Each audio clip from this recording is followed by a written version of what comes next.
To the Audits and Standards Committee. My name is Councillor Victoria Alcock and I'm the chair of this committee. Alongside members of the committee, I'm joined today by Marcia Eggleston, Head of Law and Governance and our Monitoring Officer, Richard Burrell, Head of Resources and our S151 Officer, Paul Clark, Warwickshire County Council Internal Audit Manager, Mason Ash next to me, Democratic Services Manager, and Kira Keller from Democratic Services. There are no planned fire alarms scheduled at this time. Therefore, should the fire alarm go off, please make your way out of the building via the nearest fire exit to the car park beside the Windmill Public House. Councillors, when you are addressing the meeting, can you please ensure your microphone is switched on and that you speak directly into the microphone so that it's picked up via the live audio feed. When you have finished addressing the meeting, please turn off your microphone immediately. Please do not move the microphone from its set position, and when speaking, ensure the microphone is directly in front of you and not to the side or up high. Please ensure you have switched off or to silent any other devices you have that may interrupt the proceedings. Please note that this meeting is being broadcast live and members of the public not in attendance today are able to review the proceedings. We will now move to the agenda. Item 1, apologies for absence. Have we received any apologies, please? We have apologies for Mr Mike Dutton and Councillor David Roach. Thank you very much. Disclosure of interest, please. Do any committee members have any interests they would like to declare in relation to items on the agenda? Hello, Ed McAllister-Smith, independent person. So obviously I've got an interest in item 7. And with your indulgence, I'll probably choose that as a moment to slip out of the meeting. Thank you. That'd be great. Thank you very much. Any other declarations of interest, please? No? Okay, thank you very much. Item 3, minutes. If there are any points members wish to raise, can you please indicate? Otherwise, I'll take the minutes as noted. Councillor Shenton. Thank you, Chair. Is that okay? Yeah, as far as the minutes go for the 24th of February, if we look at 506 Statement of Accounts, commencing on page 7, I don't think that the paragraph which commences with during the discussion members expressed concern, I don't think that adequately reflects the concerns that we raised at the time. Now I have offered offered a couple of paragraphs that could be inserted, and I can read them out for the benefit of the camera, but it may be that you want to have a look at those first. I don't know if Kira's had a chance to print them off. No. So I don't know whether you want to adjourn until you see those before I read them out in public. But it basically concerns that I think it needs to be beefed up. I don't think it adequately reflects it. Right. And then further down, there is a reference. It says it was noted that the Code of Audit Practice required assets to report, and that's where it starts, and that no weaknesses had been identified during the audit process. I would want to add on to the end of that for the year 2023-24, so it's specific rather than giving the general opinion that there is nothing wrong with the accounts. So that just tightens up that section, but there are 2 paragraphs that I would want to insert. Right, just bear with me a moment then, Councillor. I'll just take some advice on that. Can I bring you in, please, Monitoring Officer? Thank you, Chair. In terms of the amendments that you would wish to raise before the committee and the Chair, clearly it would appear that not everyone's seen a copy of that. So the preference would be to have a short adjournment to see what that looks like before moving any further. Are you agreeable with that, Chair? Yes. Yes, I will call an adjournment now while these minutes are reviewed as requested.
Right, thank you, councillors. Right, in relation to this, we've seen the amendments requested. Councillor Keithley, you wish to speak, please. Yes, thank you very much, Chair. Well, we just had a short adjournment, obviously, to have a look at this proposal to improve the accuracy of the minutes. And we thank Councillor Shenton very much for considering this. But what we felt was that the suggested changes really were reflecting opinions of a few. They expressed the view of some. And the financial officer, we felt, had fully explained the reasons for the disclaimed opinion as we went through it at the last meeting. We also think that to express that to state that members express dismay suggests all members express dismay. That's not the case. So in respect of those, speaking on behalf of those that have just left and had that meeting, I would like to propose that this suggested amendment is rejected because it doesn't add anything to the accuracy of the minutes, in our opinion. Thank you, councillor. Is there a seconder for that proposal, please? Thank you, councillor Rolfe. Do any of the members wish to speak, please? Councillor Shenton. Right, so I hear what Councillor Keithley is saying. However, it does say during the discussion members express concern. That would, on the basis of what Councillor Keithley is saying, is that all members were concerned. And that's obviously wasn't the case. That's what he's saying now. It wasn't the case. At the time, Councillor Keithley did also say that he actually doesn't take any notice of what accountants say anyway.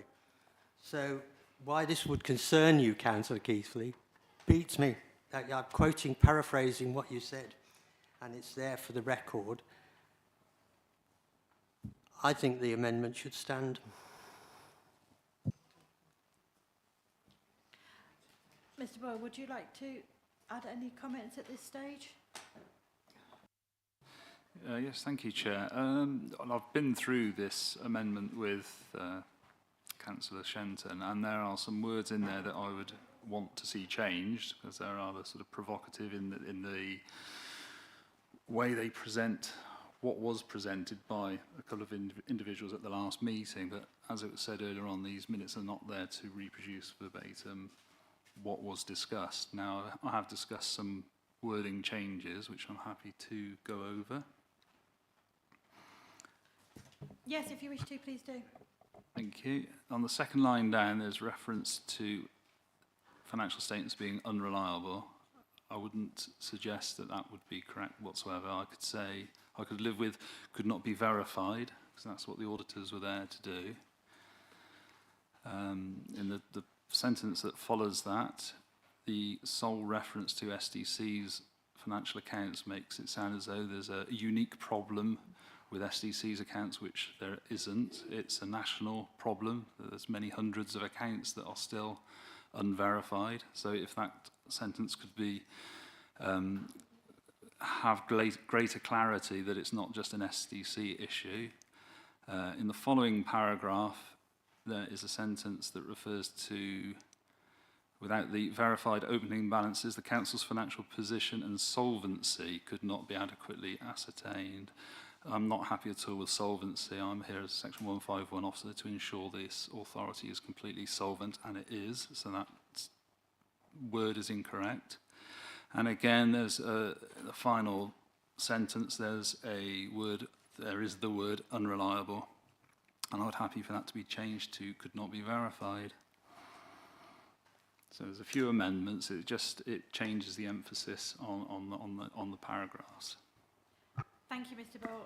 Councillor Rolfe, please.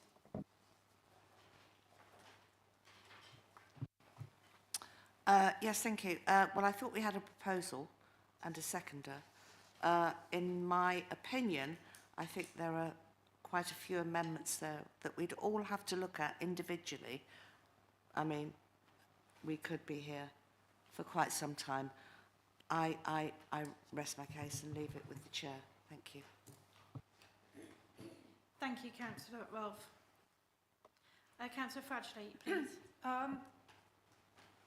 If those amendments are going to be made to this statement, it should be printed out again and we should have another adjournment to go and look at what the statement might be that we're being asked to alter the minutes to.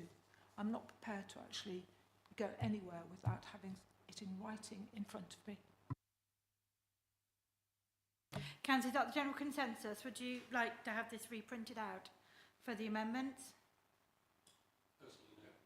Personally, no.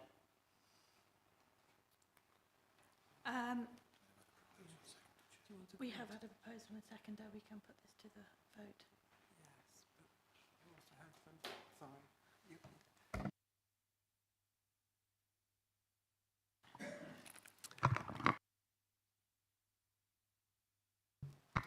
Clearly, there's the chair's discretion about whether to accept the minutes as they are or to consider amendment or any further amendment in the circumstances. So at the moment, I'm just looking to the chair as to what would be the preference at this time. Councillor Shenton, you wish to speak again? It was only to say I've agreed the amendments with Richard Burrell. I'm quite happy with those amendments. I think Malcolm, Councillor Littlewood is also happy with that. So we're happy with that amendment, subject to taking the words out, if you like, of solvency and unreliable, and substituting them. Quite happy with that wording. I don't think that is contentious in any way.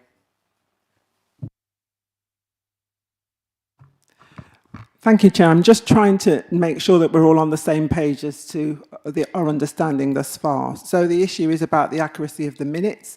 So far, we have heard representations from Councillor Rolfe and Councillor Keithley and Councillor Shenton.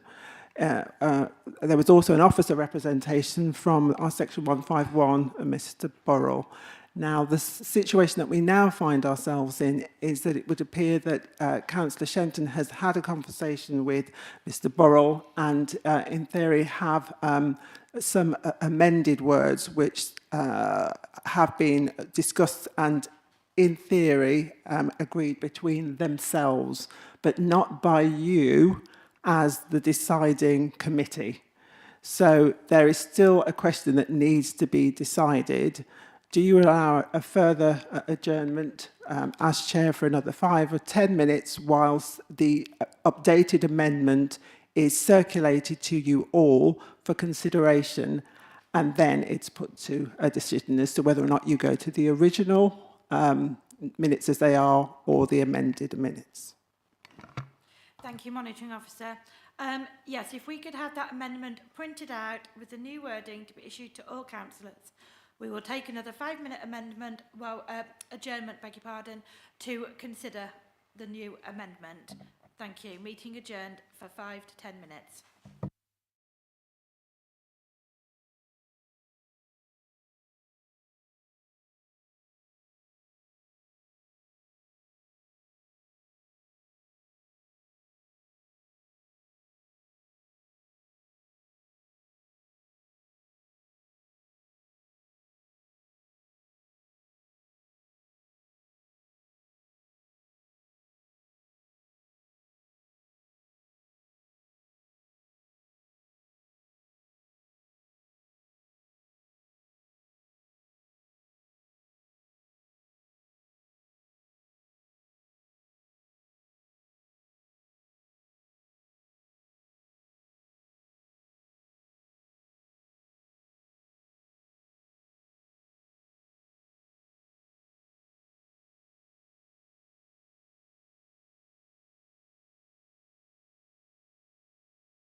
Okay, thank you very much, members.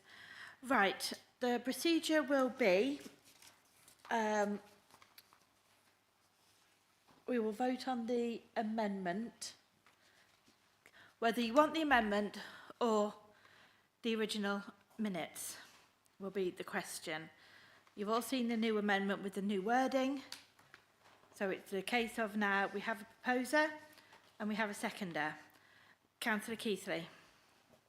Thank you, Chair. Thanks very much. And thank you also for trying to come up with something, a revision of the originally contentious proposals for change. Before I go on to that, while we were just in the adjournment there, my colleagues raised with me an issue about something that Councillor Shenton had said in connection with how I'd viewed this audit. And I just wanted to ask if you could ask Councillor Shenton exactly what he meant by what he said, because I have some discomfort about what he was suggesting. Sorry, Councillor Keithley, are you calling a point It's of a order? point of order, yeah. Thank you. Okay, you've called a point of order. So your point of order is that you feel that your words were... No, Councillor Shenton said something in his statement about me.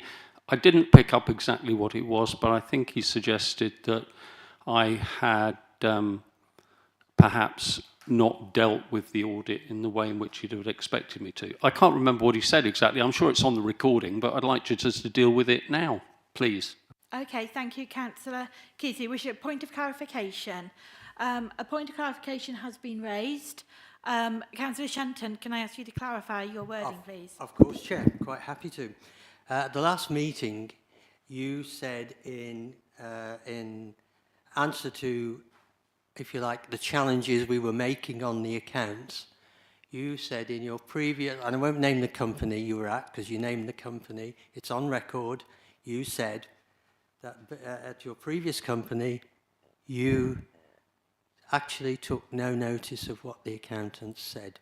So my point is, why is this troubling you that the accountants should actually raise this issue, this amendment? I don't understand why you have an objection to this amendment when you don't care what we say anyway. Right, okay, we're not actually going to do a back and forth with this, gentlemen. As you say, the meeting was recorded, so the exact wording can be found. And Councillor Keithley, if you wish to take advice following that, then you can contact the monitoring officer for advice. Okay, thank you. Well, I might well do that because I think it's misrepresenting what I said. But perhaps we can move on to the amendment that's the less contentious amendment. So, is that okay? Can I speak to this? Yes, we'll now move on to the amendment against the original minutes that are in your papers. Okay, thank you. Well, we sat and looked at it. We saw that a few things in here didn't really make a lot of sense to us as our group. Rendered the financial statements for SDC could not be verified. There was an issue about the numbers expressed dismay, again suggesting that a large number of members perhaps felt the same when in fact it was a small number. And we've come to the conclusion, reflecting back on the meeting, that the Section 151 officer assured us that the accounts were accurate for 23-24. We had no doubt about that.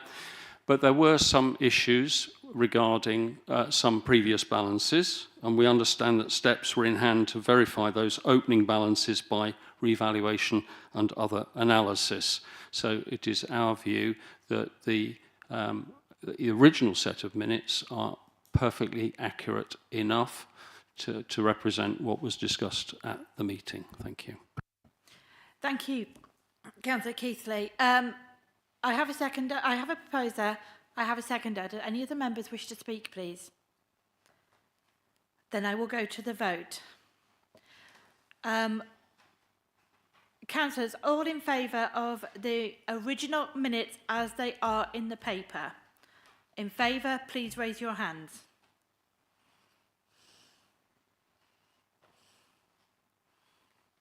That's 6. Thank you. And against? 2.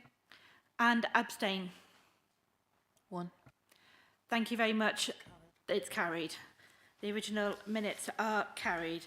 Can I just take this moment to thank the officers for the work they do on the minutes and that they were, for the accuracy they do. Thank you. Monitoring officer, please. Thank you, Chair. Just checking it. There appear to be 2 sets of minutes in the papers. So just checking they're both agreed. Members, are you happy to pass for both minutes or would you like a separate vote for the 2 parts of minutes? Councillor Shanton. I think separate. You would like separate. Okay, so the vote was on the first part of the minutes. I will now go to the second part of the minutes you have in your papers. Is that correct? Yes. Chair, it's a separate set of minutes for a previous meeting at the end of last year. I beg your pardon, yes, minutes from the 24th of February, which we have just done. Yes. So And then the minutes for the 18th, thank you, for the 18th. So all in favour of the accurate minutes for the 18th, please raise your hands. Unanimous. That's unanimous, thank you very much. Right, moving on into the agenda, please. Item 4, public participation. No questions have been received by the public. Item 5, updates on standards issues.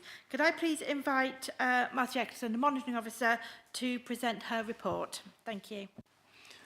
Thank you, Chair. The report you will have all had chance to read, I'm sure, so I wasn't going to go into the detail of it, but there were some pages that I was just going to pick up on, some key points for your attention. So page 16 of the bundle, or page 4 of the report, if you return to the last 3 bullet points on that particular page, the table before it talks about the number of code of conduct complaints that have been dealt with or that are ongoing.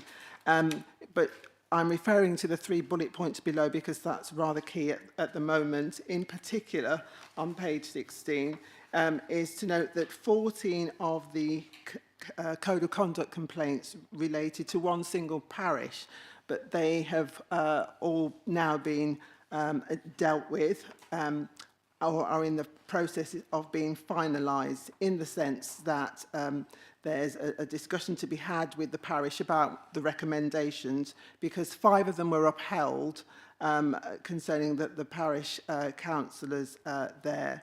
And the issue is how they are to be dealt with. Now, the reason why I say that is because the district council is a separate sovereign council to the parish council, and so we can make recommendations to the parish council, which they then need to adopt as well.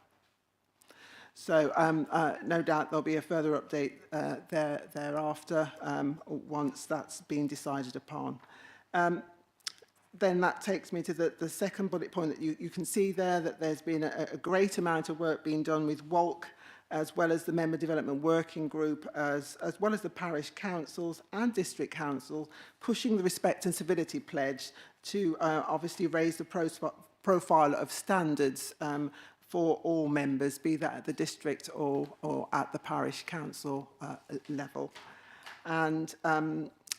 And I would say this is some good news, in the sense that if you look at the list of code of conduct complaints that we've had in this particular table, the last bullet point reflected there says that at the time of doing this report, there were 6 complaints only remaining ongoing at that time. Now, what I should say to you is that at least one of them on here, CC 116, has now closed, and that's because the complainant in that matter was asked to provide some further information, which they weren't able to do, and therefore it was closed. As is wont, I can't obviously say that we won't get any further complaints. I'm sure we will, but at the moment, that's how it's looking. There's only roughly 6 ongoing. So that's what I want to talk to regarding that particular table. Then I just wanted to move on to page 19, which is talking about the information governance and freedom of information data that we provide. And you'll see that halfway down the page under table 2B, there's some narrative that says the ICO expects 90% of requests to be responded to on time as a baseline, and they consider 95% of the requests to be responded on time to be a really good target. And our target for quarter 3 was actually 98.9% in response time. And then I just wanted to go on to page 21 or page 9 of the report, where it references a number of tables you'll see, but table 6 is what I wanted to pick up just to say that unreasonable complaints and the update of the policy is also an item on the agenda, but for quarter 3 we've only had one additional person added to that list, because of course we take the residents' concerns and public's concern very seriously, and would look to avoid putting anyone on this list unless we absolutely have to. And that's all I wanted to say about the report at this particular time. Thank you, Monitoring Officer. Some excellent points in there. So thank you very much. Members, is there any members who wish to speak on this report, please? Yes. No, Ms. Smith, please. Yeah, thank you very much indeed, Chair. I'm only an observer on this committee, so I have no status on the committee as a member. So I will make a very brief observation, if I might, to confirm from my perspective as your independent person that the handling of these complaints is dealt with thoroughly and in a timely way, almost exclusively. So I would make one further observation, which is there is one complaint on here which has been outstanding for a long time, and I will not identify that in any way whatsoever, but I might suggest, Chair, that offline from this meeting, you might want to inquire as to why that hasn't progressed, because the reason it hasn't progressed, in my view, is nothing to do with the efforts of the officers, which have been thorough.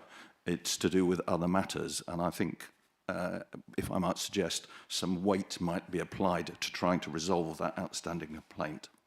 Thank you. Thank you for that observation. I do appreciate it. Thank you very much. Councillor Shenton, please. Thank you. Thank you, Chair, for bringing that back to me again. The thing I pick out of that, the one table on complaints is that 32 ended up with no breach, and 3 others were closed, no actions. That's 35, which is almost 65, 60-something%. And the amount of effort that goes into those, is there an ongoing education need of what constitutes a breach? Thank you, Monitoring Officer.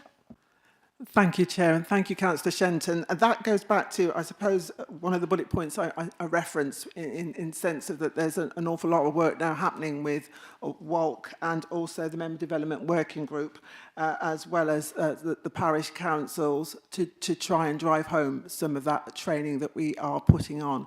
And Mace is here as our Democratic Services Manager and also Deputy Monitoring Officer, who can also provide a little bit more detail about some of the work that the Member Development Training Group is trying to deliver around some of the training that we need as a result of all of this. So I'll just pause here and hand over to Mesa as well.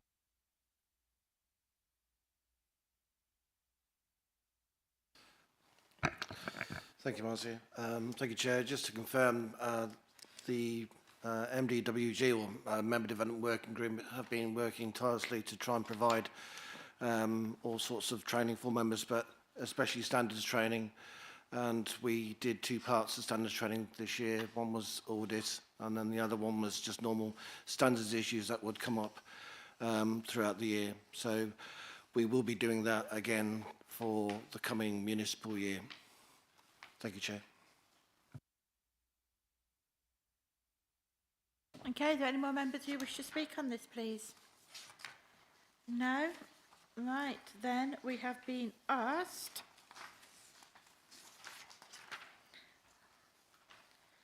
that the Information Appendix 1 report to be noted. Are you all in agreement that it has been noted? Thank you, councillors. Sorry, do you need a proposer and seconder for that? You do. Sorry, rather than just doing it do it my way, let's do it the way I have been requested. Can I have a proposer, please, that this report be noted? Thank you, Councillor Strander. And a seconder, please. Councillor Fradgley, thank you very much. All in favour, please, councillors. Thank you, that's unanimous. Thank you very much. Right, on to item 6, the policy for dealing with unreasonable complaint behaviour and unreasonably persistent complaints. Can I please invite the Master Cullinan, our monitoring officer, to deliver her report? Again, thank you, Chair. So the report, again, is before you, so I won't go into too much detail. The reason why the report's been brought back to you is because about a year ago or so, we were asked to bring a further report back to you to update you as to how we are employing the use of the policy, and also provide any data to you that might be relevant in your consideration as to whether its continued use is allowed. So here we are. The report asks that you consider the content of it, but also allow a review period now of 2 years hence, because it's working well and it's being managed in accordance with the policy. Thank you, Monitoring Officer. Members, does anybody wish to speak on this, please? No? Right. We have 2 recommendations for this report. The first one, that the committee notes the policy, and 2, that the committee endorses the continued operation of the policy. Would you like me to take those separately, councillors, or would you wish for them to be taken together? Together? Can I have a proposer, please? Councillor Shenton, thank you. And a seconder? Councillor Keithley, thank you. And all in favour, please raise your hands. Keep them up, give me a count. That's unanimous. Thank you very much, councillors. Right, item 7. I'll just give you a moment to leave, please. Thank you. We're welcome to get you afterwards. That's perfectly acceptable too. Thank you very much for your participation today. Right, item 7 on your report, please. Can I please invite Mason Ash to present his report? Thank you, Chair. Due to the uncertainty of timelines surrounding the English devolution proposals, this report seeks, 1, to extend the terms of the independent persons to the 31st of March 2028. That is the initial date the government has indicated that this council will cease. And 2, to increase the allowance per annum paid to the independent persons. Note, a similar report to extend the terms of the independent remuneration panel will be going to council in April due to the English devolution proposals. Chair, both independent persons have been contacted and both have confirmed that they are content to remain to 2028. With regard to the increase in the annual allowance, I have set out my conclusions in the report due to the amount of additional work the independent persons undertake. Paragraph 1.6 and Appendix 1 covers these matters. To confirm, the increase in the allowance would be covered within existing budgets. Chair, the 2 recommendations are set out in the report. Thank you, Mesa. Councillors, members, does anybody wish to speak on this report, please? Councillor Wolf, please. It makes absolute sense, Chair. I don't really think there's anything more that needs to be said. Total sense, thank you. Thank you, Councillor Wolf. Any other members wish to speak, please? Right, there are 2 recommendations. 1, that the extension of the current appointments of the independent persons be extended to the 31st of March 2028 to be approved. And 2, that the remuneration for the independent persons, as set out in this report, be approved from the 1st of April 2025 to the 31st of March 2028. Members, are you happy we take those items together? Can I have a proposer and a seconder, please? Councillor Littlewood, thank you. And Councillor Rolfe, thank you. All in favour, please raise your hands. That was a recommendation to council. That will go to full council. Okay, thank you very much, councillors. Item number 8, internal audit strategy. Could I please invite Paul Clark, hello, to present his report? Thank you. Yeah, thank you, Chair. So, item 8, there are 2 appendices for this report. There's the internal audit strategy and the internal audit charter. So, speaking about the strategy, first of all, this is the outcome of some detailed consultation work we've been doing with officers over the last couple of months. We've met with all of the members of the management team to review the risks that are on the risk registers and changes that are coming through in terms of council operations, to think about what should be included in the plan of internal audit work for 2025-26. The strategy sets out our operating vision as a catalyst for improvement in council services and adding value through the work that we do. And we've come together, brought together a draft plan which has been considered by the management team, is now being brought to members for their review, with a view to us being able to commence our work on the internal audit work for 25-26 from April onwards. And the Appendix 1 sets out the detail of that and relates it to the strategic risk register of the council as well. So you can see it's a risk-based approach to the work that's planned. The second appendix is the internal audit charter, and this time last year we brought a charter which was rolled on from the previous year. I just need to draw attention that the internal audit charter in this year's pack is based on a new template charter based on the new internal audit standards which come into operation from 1st of April this year. So the new charter has a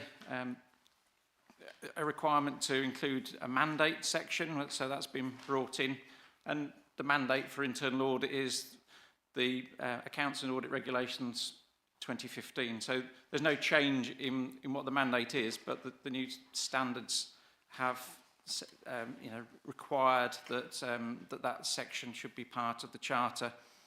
The section in the previous charter around the Audit and Standards Committee oversight has been expanded. It's a little bit longer now in the new charter, but the overall content of what the Audit and Standards Committee are expected to do as part of the governance arrangements hasn't really changed, but it's there set out in the new charter. So it was difficult to bring an old and new version for comparison, but hopefully when you read through the charter, it does reflect what the committee does.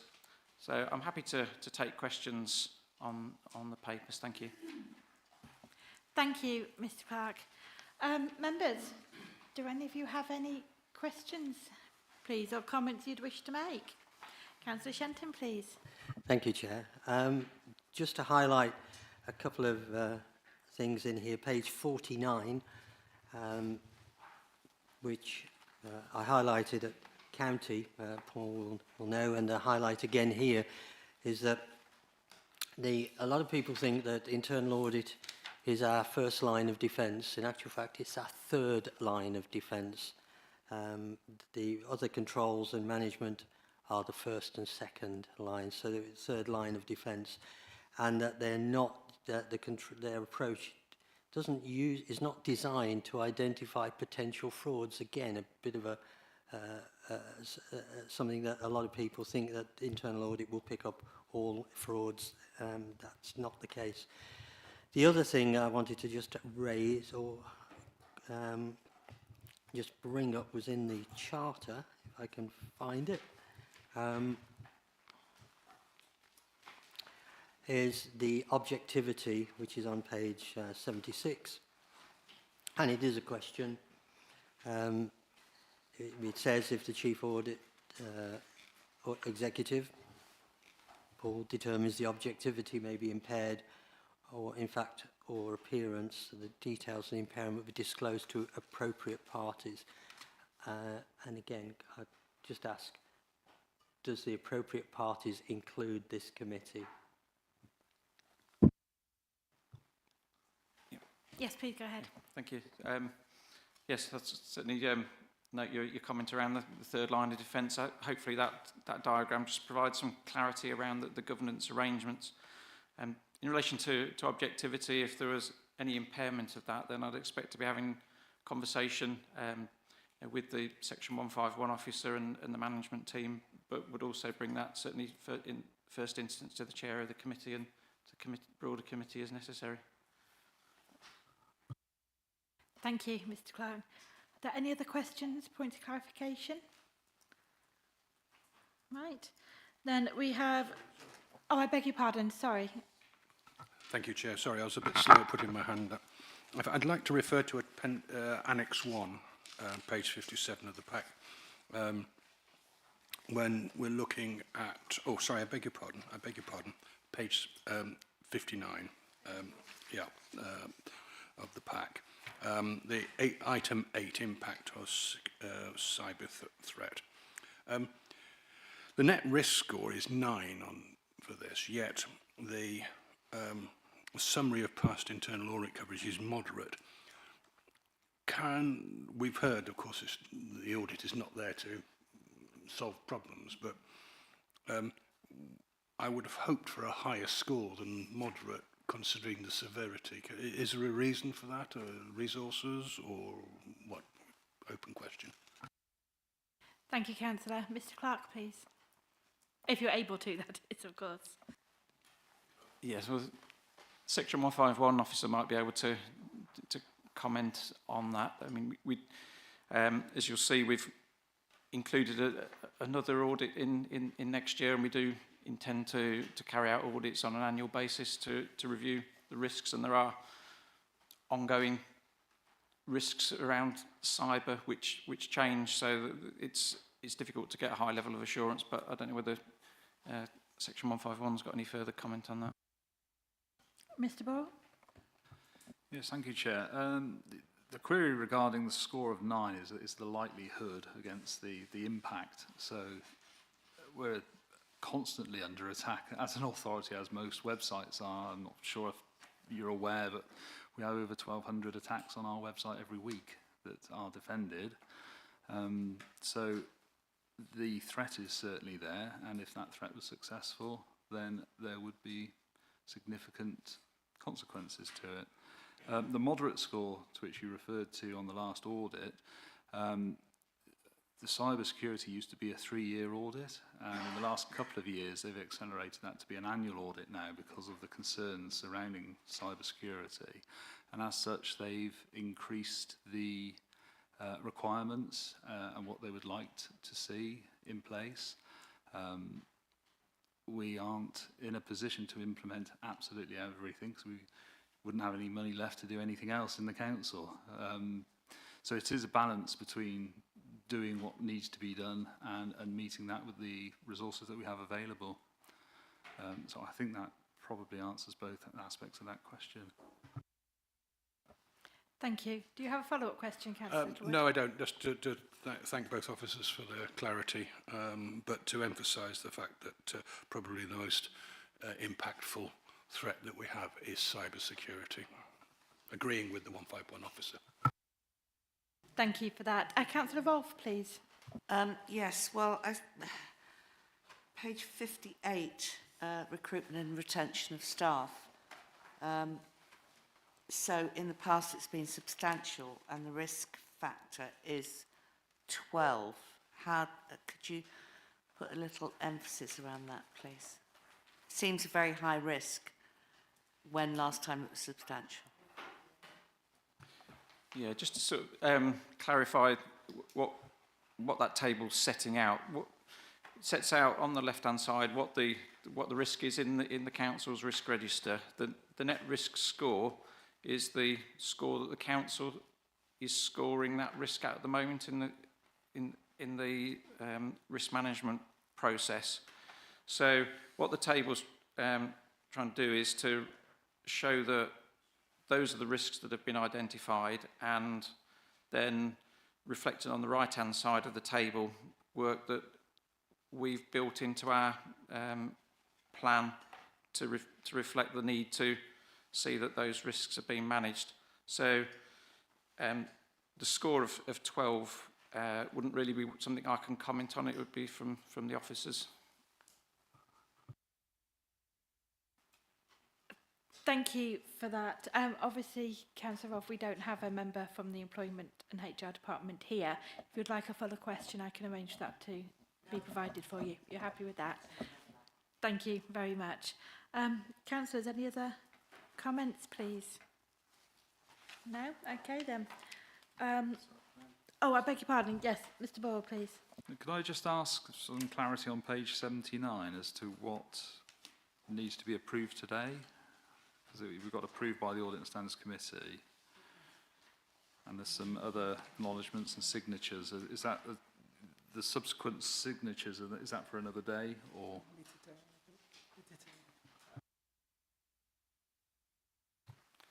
I think the expectation is that if the committee approves the document, it would then go for signature. So I think the Chief Executive will be one of the signatories, and then the Chair of the Audit Committee and myself.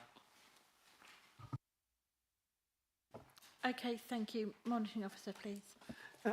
Thank you, Chair. So I've read from that where it says approved by the Audit and Standards Committee at its meeting on, which is just immediately before the acknowledgement and signatures, that would be today's date. But at some later point thereafter, if members were minded to agree all of this, it would then need the signatures that you've referenced. Yeah, okay. Yes, I agree. Thank you, Mr. Clark. Are there any more comments, please? Right. There are two recommendations for the internal audit strategy, I believe, yes. One, to approve the proposed draft internal audit strategy 2025-26 and to approve the audit charter. Are you happy if we take these both together? Would you like separate votes? Both together. Can I have a proposer and a seconder, please? Thank you, Councillor Strander. Thank you, Councillor Fradgley. And all in favour, please raise your hand. Thank you, that is unanimous. Thank you very much for that. Moving on to item 9, the Internal Audit Progress Report. Mr. Clark, can I invite you please to present this report? Thank you. Yes, so this is setting out the progress with our internal audit work for 2024-25. As the report says, there were, at the time the report was written, there were 6 audits complete, 1 at draft stage and 9 audits in progress. I can just update the committee that further 2 audits have now been completed since the papers were published, and so it's just to update, those are the ones on debtors and the medium-term financial strategy. They've both been finalised now. It's a busy time of the year for us getting the work finished, but we'll be on course to be able to complete all the work to be brought into the annual report at the next meeting. Thank you. Thank you very much, Mr. Clark. Councillors, does anybody have any comments they'd wish to make on this? Councillor Shenton, please. Just very quick one. You just said that it'll be if you like, the various audits will be complete. In the report, it does say substantially complete. Are there any that are at risk of not being completed then? Sorry to pin you down on this. Yeah, so I mean, The report shows the status of each audit as this was done. I think the one item that was down as scheduled as the environmental health one. But even with that one, the terms of reference has now been finalised, and so we've got the resources in place to be able to deliver it. So I'm confident it will all be delivered in time for the annual report.